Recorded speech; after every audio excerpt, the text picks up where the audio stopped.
I love this sea of red. This is wonderful. It really is. And I guess the best way to really kick this thing off is to thank all of you for supporting this foundation. It means a lot to our family. It's a personal thing. I think when you get involved in a philanthropic effort and then it has something personal, especially since my father started it, but what it does is really what makes it personal. So I thought if I could, I'll give you a little background about what this foundation does, how it all started, some of the things that we're up to, and then if you'd like to ask me some questions, and then we have some neat giveaways that my dad signed, so I'll come up with some trivia off the top of my head.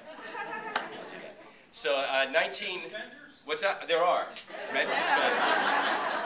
Absolutely. He always likes to sign the red ones. We always get him red ones to sign because that's neat for the heart.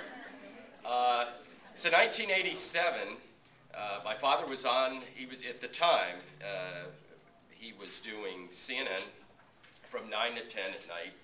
And those of you that might have been in college or whatever it may be back in 1987, he used to do an overnight program. It was on Mutual Radio.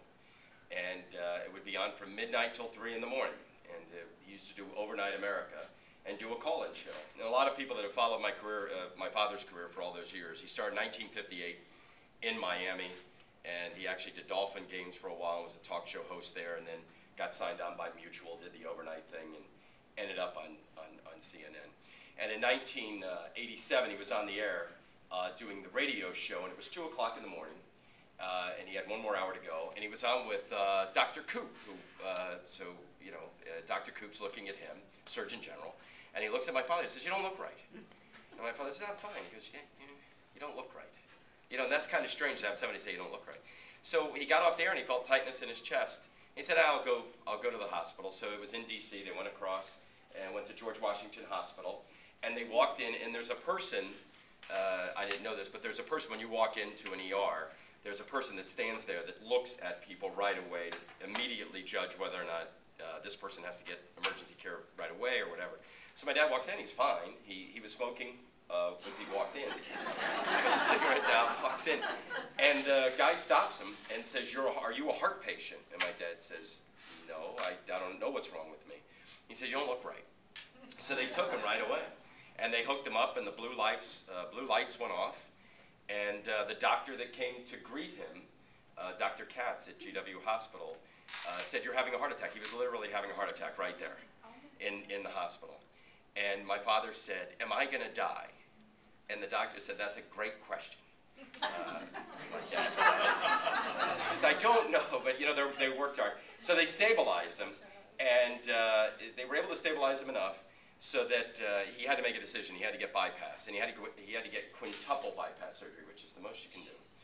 And he decided to have that surgery done in New York. And in New York, the reason he went to New York was he said, since I was born in New York, if I'm going to die, I'm going to die in New York. But so in in December of 1987, he had that surgery, quintuple bypass surgery. So, you know, how do we get to the foundation? That's, you know, literally that's what impacted him that day. And he got out of the hospital and sat around and started talking with friends and asking questions as he does. And he asked how much the surgery was. And back then, 1987, a quintuple bypass surgery was $40,000. CNN paid for it. It was covered by insurance. But my father asked, as anybody would, well, what happens if you don't have insurance or you don't have the financial means to pay for that surgery? And that's what started the Larry King Cardiac Foundation. It funds directly to individuals life-saving cardiac care for people that don't have insurance or don't have the financial means. So these are not indigent care. While you're reading all the things going on in the newspapers and things like that, of the new health care plan and all, this is not indigent. This isn't people that are not employed. The people that we help typically are self-employed, painters, gardeners, maids. Those are the individuals we're helping. Or they work for companies that do not have insurance. Okay, so these are working individuals because they have means. But typically what happens, if I were to take an example here in Tampa, somebody will be in that kind of job, they'll walk into a walk-in clinic, pay the $25 or $50, whatever it may be, find out they need something, and then have nowhere to go because they hear the bill is $15,000, $20,000, and they don't do the procedure. And what typically happens to that person is something then happens, and they're rushed to medical care and emergency, in the United States, you are then covered, you are helped, but the chances that you survive or how well your life is, if you could have just taken care of it beforehand, would have been much better. So the money that you're raising and everything that you're doing to help this particular cause doesn't go to some central bank up in Washington, D.C. or go to California. It stays here. All the money will be raised to save somebody in the Tampa Bay area. That surgery will be performed at the Pepin Heart Hospital that's over by UCH and over by USF, if those of you that know it. So that's where the surgery performed. And the goal of the foundation is to save a heart a day. So every single day, my father calls a person in the United States and lets them know that we are going to save their life. And that's what this is all about. That's what this foundation does. He did stop calling. He used to call sometimes. It didn't matter where he was. I'd say, Dad, we got a patient. We'll get him the information. He'd call. And we'd say, well, is anybody with you? And we'd start asking that because there was a couple times he was with, he's been with the president, or he's been with Al Pacino, and then he calls the patient. He says, well, I'm here with Al Pacino. He puts Al Pacino, and the person's like freaking out. So we stopped that. So we kind of, okay, Dad, just tell them you're helping him out. So when he calls the person here, he'll say where the money came from, that, you know, that the money came from the employees of SAGE, and this is what they did. And I'd love to, and if we're able to do that, we have to get all the HIPAA stuff figured out. There's a lot of legalese, but if we can, we'd love to bring the patient here so that you can meet the person that you helped save. We've been able to do that with some of the local schools, and if they're comfortable with it, it's always great to have the patient come here and look at you and say, hey, I wouldn't be here if it wasn't for you. So you have my promise. If we're able to get all that cleared out and you guys are good with it, we'll do that. So that's about our foundation. That's what we've been doing since 1988, and we help everybody in the United States as much as we can. We can't help everybody. That would be we'd be a country if we could help everybody. So we help what we're able to. And we have, like I said, we have Pepin here, we have Jackson Memorial, we're in DC, Cleveland, New York, we're in Texas and Arizona, and we're out in California. So that's a little bit about our foundation. Anybody questions or thoughts? Yeah. How old was your dad when it happened? So he's 53. When he had the quintuple bypass surgery, he was 53. So he's it's going to be 25, you know, it's going on 25, yeah, close to 24, 25 years now. Well, so he'll be 78. By chance? What's that? Do you remember the date in December? He had, no, I actually do. He actually had the heart attack on February 1st, 1987, and he had the surgery on December 1st, 1987. Yeah. Any other questions about the foundation or anything? Did he stop smoking? Yeah, that's great. That's an excellent question. That's an excellent question. Yes, his last pack of cigarettes were thrown in the Potomac. He used to smoke 3 packs of cigarettes a day, 3 different brands. Yeah, he said it was different moods, and he'd smoke in the shower. So I said, what did you smoke? He smoked more in the shower. Those of you that would smoke or know it most, hopefully you don't, but more in the shower, Raleigh in the morning, Marlboro in the afternoon. You know, who knows? And but it changed his life. For me personally, you know, I live here in Tampa. I've been here now 6.5, almost 7 years. And for me, what it's done for me, I was mentioning to some of you that I was able to talk to beforehand, you don't have to hiss or boo, but I used to work for this software company called Intuit. And I was there for 10 years, and I actually worked, we bought a company over here called Blue Ocean that was actually, I think, in the building that you were in. So I was there for about a year. And when Intuit sold that, I was going to have to go back to Palo Alto. And after 6 moves in 11 years, I was like, enough of that. And we have 3 young kids, and decided to just stick it here. And my father said, we need help on the foundation. The president had just left and retired. And I haven't looked back. 6 years of doing this. You know, you make trade-offs in life, but the impact to help save lives when you get to meet these people, and the impact I think I'm having on my kids to teach them about philanthropy, I think is worthwhile. So that's. So he eats right, doesn't smoke, good patient. He's a little bit of a nut patient, though. You know, everything. Yeah. They have terms, because my father has suffered from a heart abdominal aortic aneurysm. Yep. And so my dad's actually part of the club, the the 1% Club. Is your dad mostly a member of a club like that? Well, they have different types of clubs, and they have Right. some ones that are kind of funny. They call them the Zipper Club, Right, which my is dad the too, yeah. Zipper Club. They all meet in California, and it's all the guys that have been, and Yeah. women who have been cut open. Yeah. There's tremendous, our patients now, a lot of our patients, we try to get them on the latest technology. There's a product from Intuitive. It's not anything to do with my former company, but it's actually, they don't have to cut you open anymore. They go in robotically in through your sides to repair your heart. And what was interesting, if you read, Barbara Bush about 5-6 months ago had her heart valve replaced. What didn't get as much media was a week later, the same doctor did the same surgery on a patient of ours in that exact same hospital. So the fact that a patient that didn't have the ability to get the same care is getting cared for by the same doctor doing the same valve treatment. So they're getting top doctors and top research. Yeah. How do you determine who meets the criteria to be helped? If there are more people that need it than you can That's correct. satisfy? Another great question. So how do we select patients? There, in any job, as you know, there's bright spots and there's hard spots. So the hardest side is when we get a number of patients at once and how to determine it. We do the best we can to help everybody. I will tell you this, all the money that we raised on it makes it a big challenge being in this job because we don't hold an endowment. My dad was, he told me, he said, look, I'm not gonna live with the fact that we have a foundation and we're trying to hold an endowment of, let's say, $1 million, and we have people that need our help. So if we gotta flush everything out, just hold enough to operate, then that's what we're gonna do. So we try to help as many as we can. So we look at severity of the case. It starts with, how severe is this case for the other one?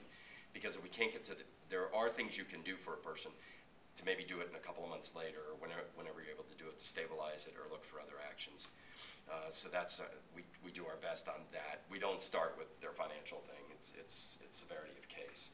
And then sometimes we'll reach out to some other groups. The Rotary Club, they've got a group there that helps people, so we'll try to get them help where we can. But that's the toughest part. It's the toughest part. Yeah. So is your demand for support increased with the economy, recession? Yeah, it has, and that's the hardest thing because you want to help you want to help everybody, but it's really hard. So there are more people out there. So you understand a little bit of the inner workings of the foundation. The doctors waive their fees. The only thing we're paying for, we've negotiated this out with all our facilities. So let me just give you an example.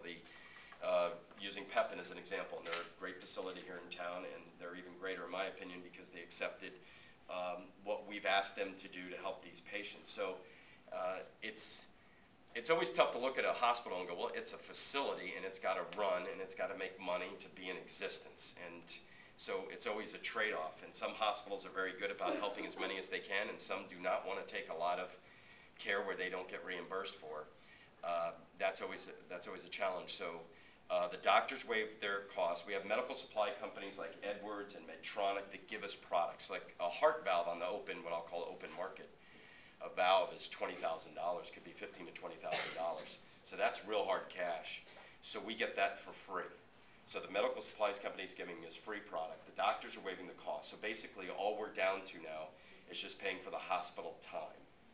And that's what we pay for. So to give you an example of a heart valve replacement surgery would probably be somewhere in the 25 to 30,000, maybe 35, depending on how complex. And we pay 8,000 for that. Okay, and that's a big deal for us. So we've been able to cut the cost down as best we can, so that we can manage that, so that our donated dollars go directly, basically just for the hospital time, just for the hospital time. That's it. So no doctors making money off this. Medical supply companies aren't taking any money for this, and we're a unique deal because all these. My dad's kind of Switzerland to everybody. So like everybody, these competing companies all give to us, which is really nice. They don't, they're not pissing and moaning at each other about who gets what. They're all like, do right by the patient. So we don't pitch a particular product. Patient comes in, they need Medtronic, they get Medtronic. They need Cordis, they get Cordis. Yeah. Is age a factor when you're determining a patient? No. No, we've helped, we just did a bypass on a 72-year-old man in DC. Well, that's the one thing about heart disease, and I think it's one of the challenges. I still don't get it. It's the competitive spirit in me. Back when I was in Intuit, we used to look at Microsoft and all that, that kind of stuff, and your different competitors. It always frustrates me. It's the #1 killer of Americans. 60 million people have some sort of heart disease in America today, and you still have to keep the awareness going as much as, and part of it is diet, and part of it, you're not smoking and seeing the doctor, but it's just one of the things you got to keep getting out there. But the one positive is you can fix these things if you know about it. You get cancer, it's hard. It's very, very hard. And I sometimes think with all the great technologies in heart disease, I think sometimes that gets people, you can take Lipitor, okay, so, or you can do this, or it can lower this. And I always think sometimes we jump to that before it, hey, just, try to correct it. So heart disease, the great thing is you can get heart valves, stents, bypass. There's a lot of corrective ways to fix it, but hopefully people will do it before we get there. So any age. As a matter of fact, Tom Pepin, his father, was one of the oldest. He had a transplant in his 60s, and he was I think one of the first in the country to ever have a transplant done at that age. Because usually transplants they only give to, but now they do transplants if you're able. And he made it, I think, 12 or 13 years after that, which is like amazing. Most transplants about 10 years, and then you either need another one. And so that's always a challenge too. All of it is, but everything that you guys are going to do is going to have an immediate impact to the community. Yeah. I was Well, wondering, you go ahead. I was wondering how the people who are diagnosed find out about you. They go on a website usually. They might find out at the facility. Sometimes they see when my dad was on the air, on CNN, they hear him talk about it. But I would say a lot more people are finding us out through the web. They're usually looking for some sort of, they put in reimburse or cardiac disease, and they're able to find us. And obviously doing efforts like this, you're finding out about us, you tell others, so it helps. Tanya Cunningham, who's on our website, she's a singer, and that's how she found out about it. She needed a valve replacement out in Texas, and she went home, she didn't know what she was gonna do. Her story is like amazing. She went home, she hugged her kids, she goes, I don't know if mommy will be here. I mean, it's really, and her daughter went on the web, searched the web and said, Mom, I think this Larry King thing can help you. We got her help. Yeah. Larry, we're so lucky to get to meet you today, but you can't be in every state every day, can you? Are there other folks like you that represent the foundation, or are there people in your father's business, line of business, that are familiar who do this, or how do you get the word out? We get the word out through the facility. So we have 15 care centers around the country. So we have individuals at those sites. But again, I always take a step back because it's my operational background stuff that gets me to then say this comment, and that is that we use existing staff. So we don't have a Larry King Cardiac Foundation person sitting in this. We don't want to have that overhead. So we've trained individuals at the 15 sites to be able to, when a person comes in, every hospital will screen you right away. Okay, if you don't show that insurance card, I mean, the first thing they're doing is they're looking, the first thing we want to do for a patient, or you want to do, is see if they qualify for some sort of government or federal aid. That'd be the best way to do it. But we have people at those facilities that help answer questions, and then that's part of my job, though, is I go around. That's what I do every 3 months. I'm on the road, bouncing around to each facility, making sure, reaching out and talking to people. And that's the fun. I mean, that's kind of a fun part too, is get the word out. Any other questions before I have to make up some trivia to give some things away? Yes. You mentioned that the goal was to save a person Save a heart a day. Where are you at now? So it depends on each year, because we do it. So 2 years ago we were at 342. Last year we were just over 200. This year we're hoping, it all depends. We just take it case by case. If we run low on funds, the one thing that we do is we go out to the facilities, because again, I go back to those heart valves. You can negotiate a little bit with that to understand the inner workings, is that would a hospital rather have a free $20,000 heart valve, or a situation where they have a patient and are going to have to probably through a charity case anyway. So we try to use some of that to help us get more patients done. Because I always think about those patients that have to leave a facility because they don't have to do it. It's hard. My father would tell you, if he were standing here today, there shouldn't be a Larry King Cardiac Foundation. There should. And it's weird, a lot of foundations would never say that because you want to raise money and do all. In America, there should not be a Larry King, but there is. And we'll be here as long as there is a person not covered that can't get it. Because to help somebody, there are 20,000 people that are sitting at home and just die because they don't know what to do. They're stuck with the inability to make a decision of financial bankruptcy, get the surgery done. The people we help are very proud people. They don't like to ask for handouts. So like Tanya, I used that example. She could have tried to do this, then file bankruptcy. They're very proud. I look around the room. There are people that just do not want to put a scourge on their family of financial ruin. They won't do it. And 20,000 people make that decision every day and shouldn't be. So, we could get into a big thing about that and government and all that other stuff. But like I said, we'll keep attacking it until we don't need to be anymore. Yeah. Do the people you help, are they all people without insurance, or do you help people that can supplement with insurance but can't cover the extra costs that are normally involved? Great question. We've made the decision so that we're clear is no insurance, and there's enough people there to cover. Yeah, we've been asked that before, but if we start getting into that, then we lose the people there. And I think it would be like Sage or anybody else. When you start, if you have a mission and a direction as a company, and you start going off that and opening it up, you're probably not going to be as good as you were if you stayed. So we've always just stayed hard on that. And just to be clear, I know I've said it, but no money goes to research, nothing goes to buildings, nothing goes to doctors, nothing goes to medical companies. Direct patient care. It's all going to a person that cannot afford that bill. Yeah. If a small organization in Florida wanted to assist by holding some sort of a fundraiser, is there a way that we can contact and talk to somebody about that? That would be me. Yeah. You mean to work with me? Phone number. To work at? I'll get. We can get your. I can get you. I think I have a card. So absolutely. Our organization does fundraisers in a lot of instances. Oh, that's great. Yeah, it's the whole world of philanthropy is amazing to me. It really is, and there's so many different charities out there, and you're trying to get your message out. It's just as challenging as any business. People that I was in when I left corporate world, they would ask me, "Wow, geez, it can't be as exciting and stuff." I said, "No, it absolutely is. There's challenges everywhere. I mean, there's all these charities, and there's all these different issues, and I see there's many women in this room, and the number one killer of people in America for women is heart disease.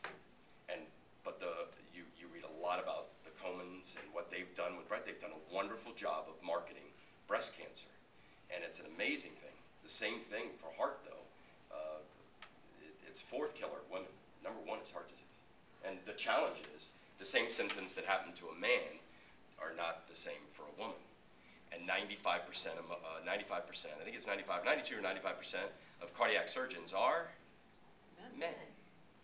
So it's a challenge for women, and it's something that, there's a lot of information, and American Heart Association's out there, and there's a lot of groups getting out that information around women and heart disease. So as I see the women in the room, please recognize that it's not the pain down inside the chest. It's a totally different types of feelings that you need to be aware of. And now we're helping, the foundation helps 60% of the people we're helping are women over men. What about children? Great question. Have you Yeah. ever a child? Well, that's one thing that's we're doing well in the United States. We cover most kids. When Obama came in the last administration, they raised the level of the number of the dollars for parents, their average income. So most kids are covered. It's a very rare few of Americans that are not covered kids. Now we're mostly dealing with kids. It's usually 19 and above. If you're a kid, you're getting help in the States. And we don't, and that usually leads in just real quick. At this time, you have to have legal status to be in the United States. We do not help at this time anybody that's not legally here in the United States. So our feeling is we've got to help the people that are here legally here first, and then if there's a day where we can open up that up, then we will. Yep. Of the money that is donated, what percentage actually goes for patient care as opposed to the cost of running the foundation? We're at 82 cents, so 82 cents, so 18 cents goes to infrastructure and 82 cents goes out. When we have something like this, 100% will go, because there's no, we're gonna give the check straight over to Pepin and pay for the surgery. So in this particular case, there's no admin. When we do some of our events and we do some things like we're doing a big event in DC, that'll be at about 20 cents. We'll go because we do a big gala, so that has a little bit more to it. But again, that's my operational thing. I read the horror stories of people that were doing charities and doing events, and you find out that really only 30 cents of that event went to it. I said I couldn't look you all in the eye and just tell you that I couldn't do that. So that's where we are now. In this particular case, it just goes straight over, so it's easy. It's 100%. But yeah, we'll do this big gala. We've got Mary J. Blige, and we've got Russell Peters, and we'll do this big thing in DC and raise a nice amount of cash, which is nice. That helps fuel us. Anything else? All right. Okay, I'll do a couple trivia things. Okay, first thing I'll give away. This is DVDs of my dad's greatest interviews, and he signed the box, and he signed each DVD that's inside of this. Now it's a trick. I'm going to give you a hard question, and then. So these are his greatest interviews. And anybody's heard of him being interviewed, because he was interviewed a lot in the last year since he was leaving CNN. Anybody know his worst interview? Do you know who the worst interviewer he ever had? I'm going to take a shot. Yeah. Was it Madonna? No, it wasn't Madonna, but no. See if anybody comes close. Yeah. Lady Gaga? No. I was at that one, by the way, with my son. That was a strange interview. That one got a lot of criticism, but wasn't his worst. Yeah. How about the one who was Miss America? Or Oh, the one that walked out? Yeah. You thought that was actually entertaining. What's that? Andrew Dice Clay? No, that wasn't on the list. What's that? Well, he's a famous actor, and his initials are RM. Old-time actor. Robert Mitchum. Very good. Whoever said Robert Mitchum. Now, you want to know why Robert Mitchum was first in? So Robert Mitchum goes on this show, and it never happened to him before. It was on CNN, and it was supposed to be on for the full hour.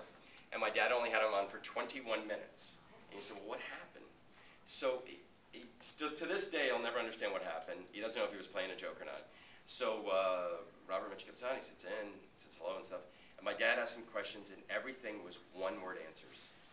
Everything was one-word answers. To the point he could, he would say, what about this director over that director? No difference. He would say, what do you think of Al Pacino? It's okay. So he just, said, what is this? So then finally he came out of the break, and my dad said, what did you have for lunch? He couldn't answer one question to that. So Robert Mitchum was his All right, for the baseball cap that was signed, our Larry King credit. What is my father's favorite baseball team? Do you know who his favorite baseball team is? The Dodgers. You said the Dodgers. There you go. It's the Brooklyn Dodgers. There you go. All right. Good job. All right. Red suspenders, signed by my dad. Does anybody know on the first show? He didn't wear suspenders on the first show. Anybody know what was he wearing on the first? He wasn't wearing. It's kind of a little bit of a trick here, yeah. The bow tie? It wasn't a bow tie. No. Anybody know? He did not have these. Have these 1 week later. He went to these. The bells? No. It was a sweater. If you go to the stage, you'll see that is exactly. All right. Okay. So what can I do for this one? What would be a good one for here? All right. What city does my father live in right now? City. Los Angeles. He's in Los Angeles, but that. Beverly Hills. Beverly Hills. That's right. Okay. There you go. Yeah. It's a nice home. Started in Brooklyn, went Brooklyn, Miami, Washington, D.C., and then now out in Los Angeles, and loves it out there. Well, thank you. I think that covers everything. I really appreciate your time. I really appreciate the Sea of Red, and just for you to know personally, this means a lot to me and to our entire family that you guys would take the time to do this. But the biggest impact is the person you're gonna meet. So thank you, and have a great. Thank you.